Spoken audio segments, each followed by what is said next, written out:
जय Shrikrishna. Recipe तर तुम्ही बघितलीच आहे, किती छान चॉकलेट कप केक किंवा मिनी केक किंवा चॉको आप्पे तुम्ही असं काहीही म्हणू शकता त्याला। त्यासाठी काय करायचं, एका बाउलमध्ये अर्धी वाटी तूप घ्यायचं आणि अर्धी वाटी साखर मी मिक्सरमधून बारीक करून घेतलेली आहे।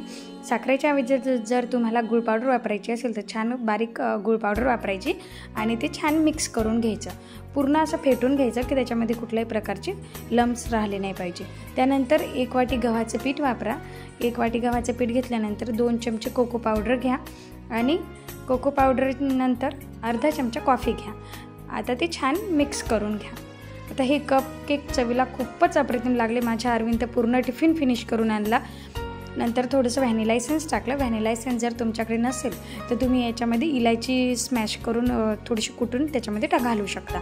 नंतर दुधाने छान मिक्स झाल्यानंतर आपल्याला काय करायचं, अर्धा चमचा बेकिंग पावडर आणि थोडासा बेकिंग सोडा टाकायचा।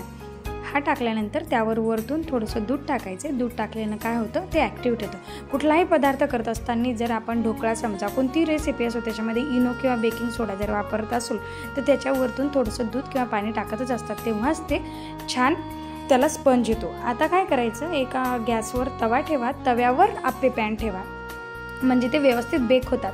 आता आप्पे पॅनला थोडंसं तेल किंवा तूप लावा आणि आपण जे बॅटर तयार केलं होतं ते पूर्ण त्याच्यावर टाकून द्या आणि वरतून थोडेसे कॅडबरी चॉकलेटचे तुकडे थोडे थोडे त्याच्यावर घालायचे। म्हणजे त्यानं काय होतं, त्याच्या आतून पण टेस्ट खूप छान येते। आणि वरतून जे आपण जे बॅटर तयार केलं होतं ते बॅटर वरतून परत टाकून द्या। सगळ्या आप्यावर मिनी केकवर ते टाकून द्यायचं आणि 10 ते 15 मिनिटे झाकून ठेवा।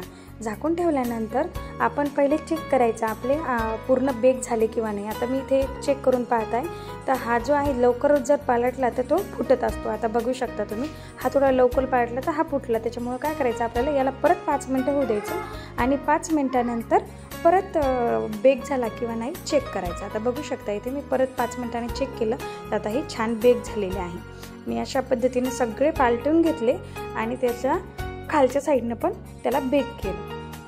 आपण जर डायरेक्ट गॅसवर आप्पे पॅन ठेवलं तर हे पटकन म्हणजे भाजून जळू शकतात, म्हणून अगोदर गॅसवर तवा ठेवायचा आणि तव्यावरच आप्पे पॅन ठेवायचं आणि परत 5-10 मिनिटांनी हे पूर्ण बेक होतात आणि एका टिफिनमध्ये थंड झाल्यानंतर काढून घ्या आणि वरतून छान चॉकलेट सिरप टाका। आता मुलांना हे जर तुम्ही टिफिनमध्ये दिलं तर टिफिन नक्की फिनिश होऊन येणार। मी तर या आरवीला दिल्यानंतर टिफिन पूर्ण फिनिश होऊन आला। बघू शकता तुम्ही, तुम्हाला फोडून दाखवते किती छान दिसत आहे। अशा छान छान रेसिपीसाठी माझ्या चॅनलला लाईक, सबस्क्राईब आणि इतर सगळ्यांना शेअर करा। वरतून छान मी ड्रायफ्रूट्स टाकले म्हणजे मुलांना हाय प्रोटीन पूर्ण टिफिन हा तयार होतो।